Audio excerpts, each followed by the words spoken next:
Hi friends, welcome to Mithran diaries Telugu YouTube channel.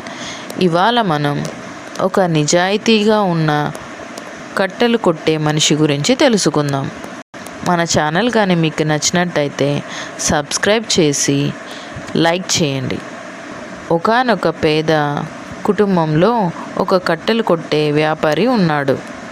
తను కట్టెలు కొట్టి అవి అమ్మి డబ్బులు సంపాదిస్తే కానీ ఇల్లు గడవదు. ఒకరోజు కట్టెలు కొట్టడానికి అడవికి వెళ్ళాడు. అది ఒక సరస్సు పక్కనే ఉంది. తను కట్టెలు కొట్టడం ప్రారంభించాడు. అనుకోకుండా తన చేతిలో ఉండే గొడ్డలి నీటిలో పడిపోయింది. ఆ నీళ్లు చాలా లోతుగా ఉన్నాయి. అతనికి ఏం చేయాలో తెలియక ఏడుస్తూ కూర్చున్నాడు. అక్కడ ఒక దేవత ప్రత్యక్షమైంది.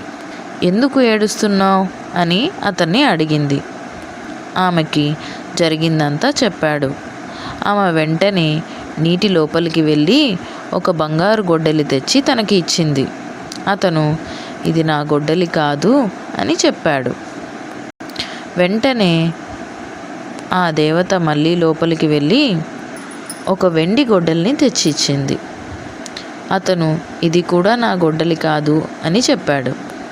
ఆవిడ తన నిజాయితీకి సంతోషించి లోపలికి వెళ్ళి అతని గొడ్డలి అతనికి ఇచ్చింది.